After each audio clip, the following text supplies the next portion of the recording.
Even though they try, George Reed Middle School track students have yet to beat their coach, who happens to be 69 years old.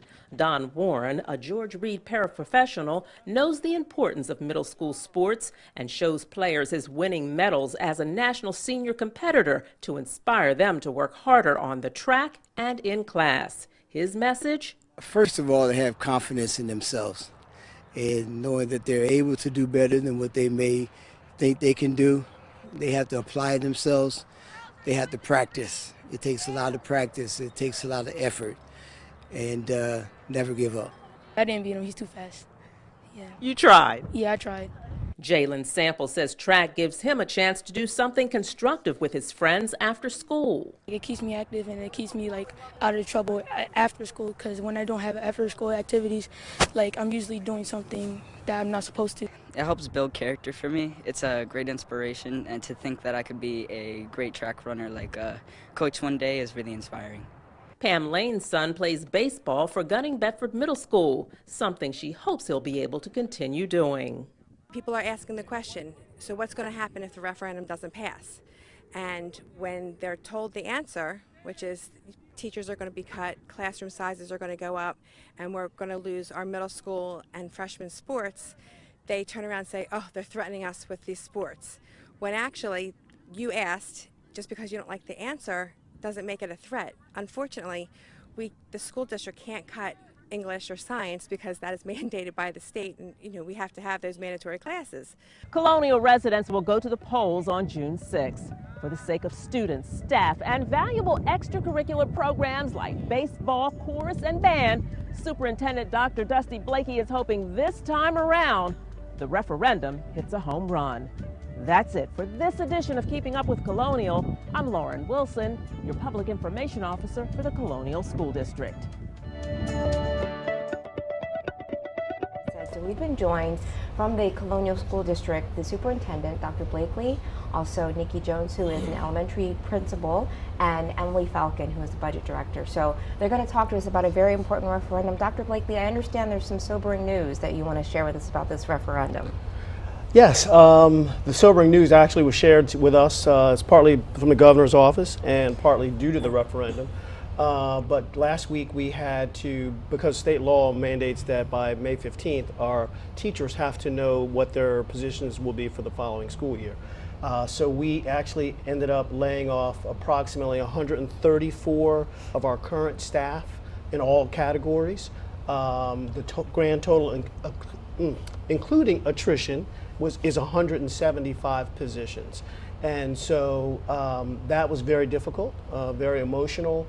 And this referendum can restore many of those positions back. And that's why this is really, really important. Because school and what we're trying to do is about kids, and it's about setting kids up for success in the future, giving them access to programming and great teachers and programming that really gives them a foundation for success. And without those positions, it's going to be very difficult. So can you back up just a little bit for folks who aren't quite in touch with what's going on? Can you tell us the full package, the full picture of the referendum? Mm-hmm. Emily will give you the real nuts and bolts of it. But the referendum basically is allowing us to continue to operate at our normal capacity. It's 38 cents per $100 of assessed value. The average resident in our community would pay about $20 to $25 a month additional than what they're paying now. And really that will allow us to continue the innovative programming and many of the things that are going on now. It's not going to add any new programming. It really will sustain our staff and sustain the program that we already have in place. We feel like we've done a lot over the last few years. Actually, we're getting a visit from a school district in California next week to look at some of the programs that we have in place. And this referendum will allow us to do that and continue to do that. And again, it's about kids. So other than the positions that might be lost, what other consequences would there be of this referendum not passing? Class sizes will go up without having teachers, specifically paraprofessionals, administrators, things like that. You'll see a myriad of things that will change, but for most students, class sizes will be significantly higher. many of our programs, such as some of our middle school sports, our JV or freshman sports, our undersubscribed sports, our music programs, all of those things will be impacted because we don't have the personnel to do them anymore. And so many of those things will go away or be reduced. And so across the board, many extracurricular activities, we've already canceled many of the summer programs that we've had. The one summer program that we have are summer camps, but that will be fully funded by the fees that we're charging. In the past, we had offered several programs for free. We can no longer do them. So the only thing we'll offer is summer camps. And again, that will be self-sustaining. If it's not self-sustaining, by June the 1st, that camp will be eliminated. So how many children are we talking about? We have 10,000 students in the Colonial School District. Can I call you Nikki? Yes. Okay, Nikki, as a principal, Dr. Blakely already told us that the class sizes would increase if this referendum is not successful. As a principal, tell us what that means to our children. That means that our students will not be able to have access that they've had before to the classroom teacher. Currently at Newcastle Elementary School, we have, in some cases, a regular education teacher, special education teacher, and a teacher assistant within the classroom. Therefore, when the teacher is instructing, those students have access to 3 adults within the classroom to, to grow academically. If the referendum is not successful, then it will just go down to that one classroom teacher providing instruction and needing to reach approximately 32 kids in the classroom by themselves. What about, I understand there's a very strong preschool program. How will that be impacted by this? Well, as you know, that preschool is huge for our children. It provides them a jump start into education. And if the referendum is successful, it will lighten the load just a little, giving the kids even playing field entering kindergarten. So therefore, as a kindergartner, all kindergartners would know their alphabet or their alphabet sounds. And Colonial is the first school district in the state that accepts purchase of care. So I'm reaching out to a lot of parents and with hope that they will support us with this referendum so that we can give our kids the jump start that they need. May I call you Emily? Absolutely. So Dr. Blakely said that you'd give us more information about the nuts and bolts of the referendum, so please feel free. Right. So what we're asking for the community to support us with is an increase of 38 cents per $100 of their assessed value. I think an important thing for us to point out is that your assessed value on your property in Newcastle County doesn't actually connect with how much you paid for your home or how much you could sell your home for if you were to put it on the market. Normally, the assessed value is roughly about 30 to 33% of that market value. So if you bought your home for $100,000, your assessed value would likely be $30,000 to $35,000, depending on the neighborhood. So when you're looking at the tax increase that you can expect, you want to keep that assessed value in mind rather than the market value or what you paid for your home. So that's what we want to keep in mind for folks who say, I don't want my taxes to rise? Absolutely. Okay. Yeah, in a lot of cases they think it's going to be a hit to that market value, and it's in actuality going to be a much lower amount because it is the assessed value, and that hasn't, the assessed values in Newcastle County haven't moved since 1983. So, and that includes new homes. They go back to a 1983 value. So everybody in Newcastle County can look at about 30% of what they paid for their home is how they pay taxes. And that's really important for folks to know because it does dramatically decrease what they can expect to pay. It is about $20 to $25 a month, as Dr. Blakey said, for the average homeowner in Colonial School District. Now, has that information been given out to the homeowners so they're more aware of it?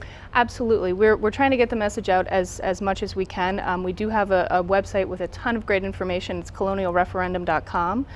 You can also go to our district webpage, which is colonialschooldistrict.org. And we are trying to get the message out. We've been contacting parents, we've been going to community groups, etc., so that we're getting the message out there. So what would you, go ahead, can you have a question? What would you say to parents or people who are not parents, people who are thinking this, why do I need to go out and vote on the 6th? How does this impact me? Any of you can take that. Okay. It's about your community. And that a strong school system leads to strong home values, leads to less things happening in the community, because we engage our students all year long. We have summer programs, we have STEM programs, we have after school programs, we have dinner programs, breakfast programs, lunch programs, I mean, you name it. And so if you don't have a child that's currently in our system, or your children have actually left the system, you know, one of the things that we say, someone paid for you to get your education, and we believe that we really are our brother's keeper, and we invest in not only the children that are coming, but you're investing in your own community, and so you're investing in yourself for that matter. And so we just look at it as something that's a smart investment. When you have your home, that's one of the things that appreciates normally, and a great school system will continue to allow your home to appreciate. That's what you were saying earlier. Yeah, we were talking about this earlier. This is really potentially heartbreaking. I mean, we'll absolutely keep, you know, in prayer and keep on the positive side, but it really is, it's terrifying.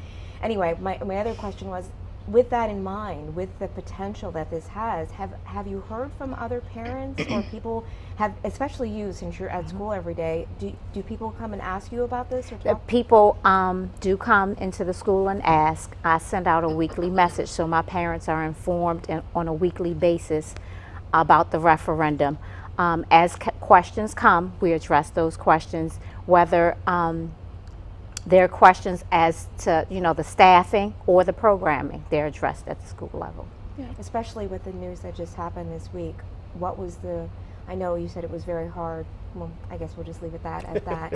Can you talk about, give information about people about when they can vote, where they can vote, that sort of detail? Voting is June 6th.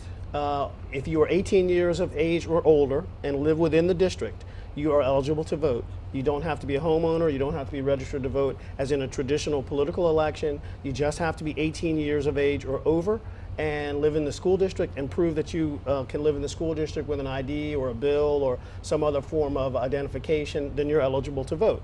Voting hours begin at 10 a.m. and they are from 10 to 8 p.m. And there are a myriad of places. If they are just curious as to where they can vote, go to their child's school or go to the school that's within the community. If that is not a voting location, they can give you and direct you to the available one. As Emily said, on our website, it does list all of the polling places, but if they're curious and it's a last minute thought, they can also do absentee ballot. If they're not going to be around or unable to actually get to the poll, they can do an absentee ballot. But we suggest we just need turnout. We need people to go vote yes. And that will be the key for us. Okay. Now, before we ask Leah and Dawn to come and talk from the parent and student perspective, was there anything else that you wanted to cover or talk about? I just want to ask the community to come out and vote. It's about the kids and making an investment in our children's education. It's not about anything other than that, the kids. Okay. Well said. All right. Thank you all very much. It was a pleasure meeting all of you. Thank you. I will be voting on the 6th. I know Dwayne will be voting on the 6th. And we will definitely keep this in prayer. Thank you. Thank you. We're going to Thank you ask for you your at home to support. stay tuned because we're not done with this topic. We're going to be joined by a parent, Dawn Green, and her daughter, Leah Green. They're going to talk to us about this from the parent and student perspective. So please stay tuned. We'll be right back.